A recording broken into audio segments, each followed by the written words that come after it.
Eu tive 3 namoradas na minha vida, minha namorada atual, com quem estou há 3 anos, felizmente, minha primeira namorada na faculdade e minha segunda namorada, Kelly.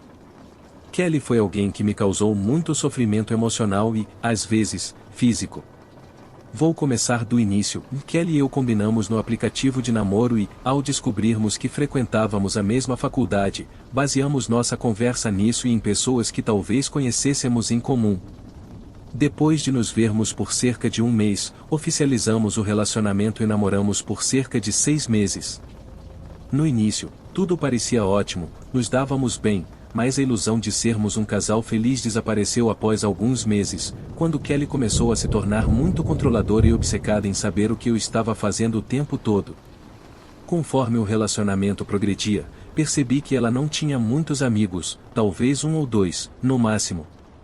Então, quando eu saía para ver meus amigos nos fins de semana sem ela, ela sempre me mandava mensagens obsessivamente a cada 15 minutos, pedindo provas de onde eu estava. Se eu estivesse em um bar sem ela, ela fazia um escândalo.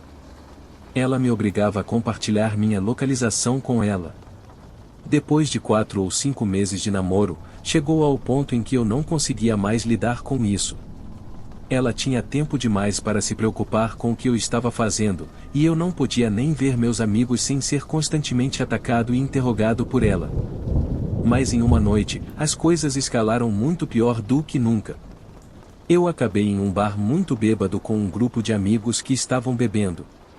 Começamos na casa do meu amigo Kevin, e eu não pretendia terminar em um bar. Quando cheguei em casa, Kelly estava esperando na frente da casa da minha mãe com um olhar de louca. Essa foi uma das primeiras noites em que ela colocou as mãos em mim, me batendo repetidamente enquanto gritava que eu era um traidor sujo e outras coisas insanas, causando uma cena para os vizinhos ouvirem. Depois de ter que segurar os braços dela para fazê-la parar, ela gritou coisas como: "Solte-me, estou chamando a polícia." Então eu a soltei e disse que estávamos terminados. Foi oficialmente quando terminei com ela, e a resposta dela não foi boa. Todos os dias, recebia parágrafos e mais parágrafos, variando de raiva alegada a arrependimento e, em seguida, voltando à raiva. Eventualmente, me senti mais confortável bloqueando Kelly por um tempo, mas isso não foi o fim. Um dos meus amigos que a seguia no Instagram ainda me enviou uma captura de tela da foto que ela postou com um cara grande, feio e musculoso, parecendo que queria matar a pessoa que tirou a foto. Fiz uma piada com meus amigos dizendo: "Nossa, vejo que ela melhorou." No entanto, Kelly fez o impensável. Eu estava todo tranquilo na minha cama, na segurança percebida da casa em que morava sozinho, na casa dos meus pais. Foi quando ouvi batidas na porta da frente lá embaixo. Pulei da cama e fui para a sala para escutar. Havia um homem gritando do outro lado, gritando: "Abre a porta." Eu não o reconheci e não queria que ele soubesse que eu estava em casa.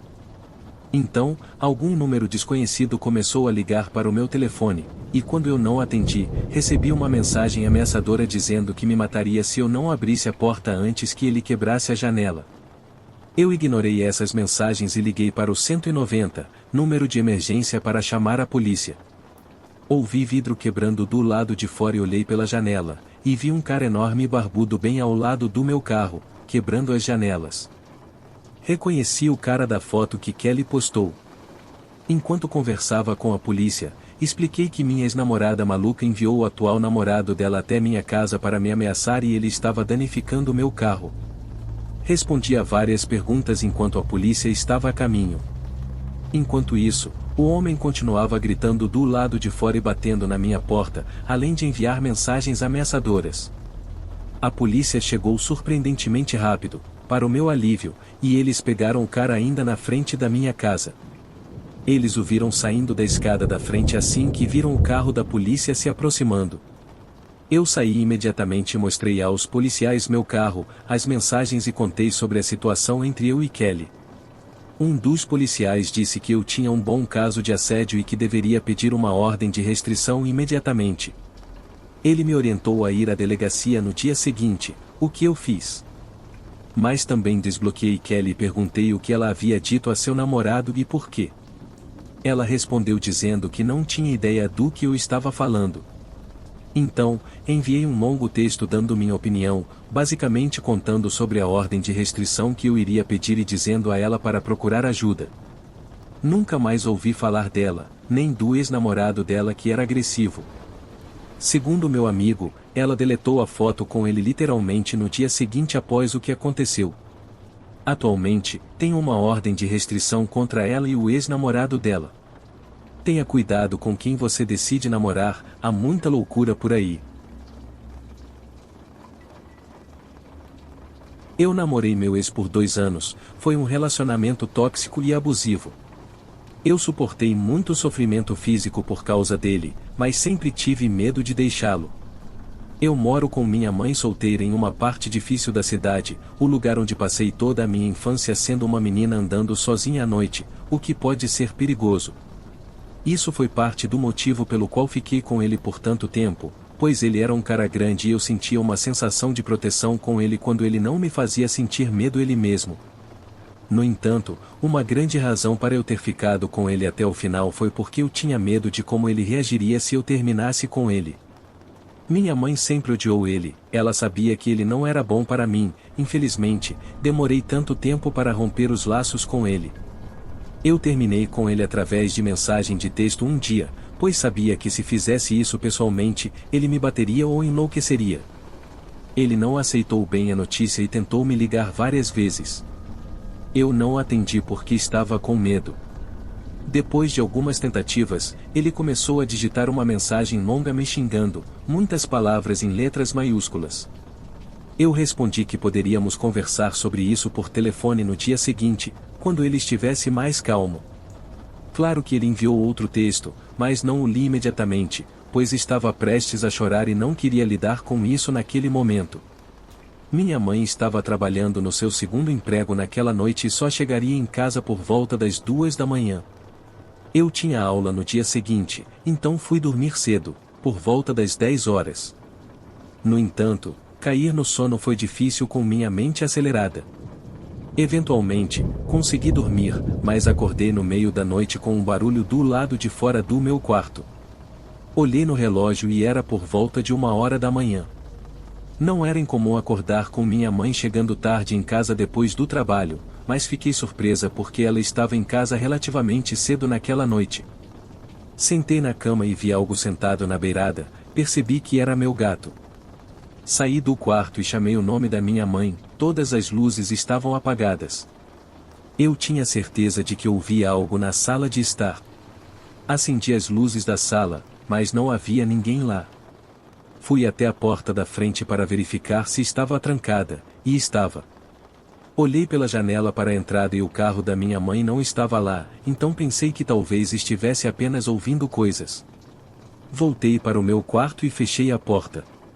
Depois, me deitei na cama e tentei dormir novamente, mas de repente ouvi outro som. Corri para a sala de estar novamente, e minha mãe ainda não estava em casa. Então, percebi de repente que ele sabia onde tínhamos a chave reserva no quintal. E se ele tivesse se deixado entrar? Voltei para o meu quarto e liguei para minha mãe no celular, contei a ela sobre o término e ela já sabia e estava orgulhosa de mim. Ela disse que estaria em casa em breve e que eu poderia estar ouvindo barulhos da casa. Me deitei novamente na cama e meu gato ainda estava no mesmo lugar. Liguei o abajur e fui pegá-la, mas percebi quando vi seus olhos sem vida e que ela não estava respirando, que meu gato estava morto. Eu queria chorar, mas me segurei. De repente, percebi que Kian estava dentro da casa e tinha feito isso para me punir. Tranquei a porta do meu quarto, liguei para a polícia e sussurrei ao telefone que meu ex-namorado louco invadiu minha casa e matou meu gato. Disseram-me para esperar no armário do meu quarto até a chegada da polícia. Fiquei no telefone com o atendente enquanto esperava. A qualquer momento durante esse período, a porta da frente poderia ter sido aberta e fechada e eu não teria ouvido. Eventualmente, o atendente me disse que a polícia estava lá. Aparentemente, a porta estava destrancada porque eles se deixaram entrar e ele provavelmente já tinha ido embora. Fui para a sala de estar e encontrei 2 policiais. Eu estava chorando muito por causa do meu gato. A primeira coisa que eles perguntaram foi onde ele estava, e eu disse que achava que ele já tinha ido embora. Mostrei a eles o texto do meu ex. Minha mãe chegou em casa pouco depois e também chorou por nosso gato. Os policiais não foram muito úteis e disseram que, sem qualquer evidência real de que alguém invadiu a casa, eles não poderiam simplesmente prender alguém. Nosso gato não tinha marcas de facadas ou algo assim, então, por mais estranho que pareça, não podíamos provar que ela provavelmente foi assassinada por meu ex como vingança contra mim. No dia seguinte, minha mãe trocou as fechaduras da casa. A chave reserva no quintal ainda estava lá, mas ele facilmente poderia tê-la colocado de volta. Bloqueei o número dele e todas as redes sociais.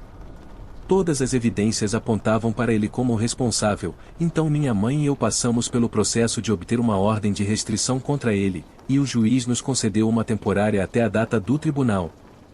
A última vez que vi Kian foi no tribunal, onde, felizmente, o juiz determinou que a ordem de restrição permaneceria em vigor. Ainda penso muitas vezes sobre como, na primeira vez que desci as escadas, ele provavelmente estava escondido na sala de estar, me observando.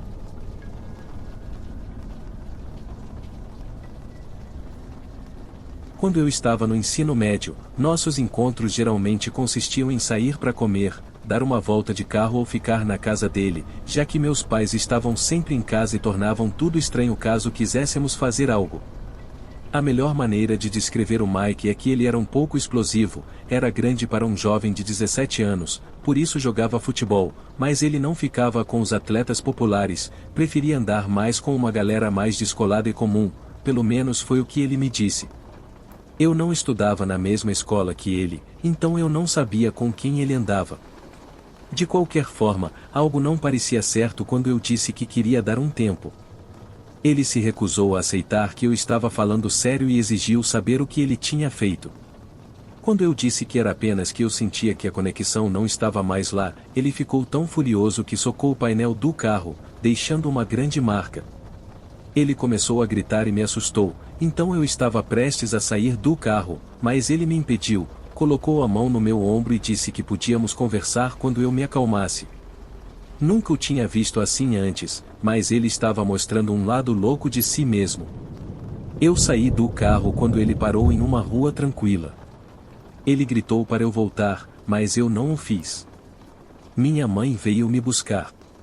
Mais tarde naquela noite, Mike me mandou uma mensagem de desculpas, mas eu não respondi. 2 dias depois, saí de casa para ir à casa do Andrew, pois tínhamos combinado de sair. Ele morava a apenas 2 quadras de mim. No caminho, vi alguém do outro lado da rua, não muito longe, caminhando no mesmo ritmo que eu. Eu mandei uma mensagem para o Andrew, dizendo que achava que estava sendo seguida. Ele respondeu, ok. Virei-me mais uma vez ao ouvir o som de passos correndo na calçada se aproximando por trás de mim, e vi o cara de moletom preto correndo na minha direção. Eu gritei e corri o mais rápido que pude por cerca de 5 segundos, antes de ver o Andrew correndo para a frente de sua casa, confuso. Virei-me novamente e vi o cara de preto correndo na direção oposta pela rua. Eu continuo chamando ele de cara de preto, mas eu sei que era o Mike. O cara me assediou e, se ele tentasse entrar em contato comigo de alguma forma, eu o avisaria de que envolveria a polícia. Funcionou, pois Mike parou de tentar entrar em contato comigo depois disso. Para aqueles que estão curiosos, eu e o Andrew acabamos namorando por cerca de 1 ano.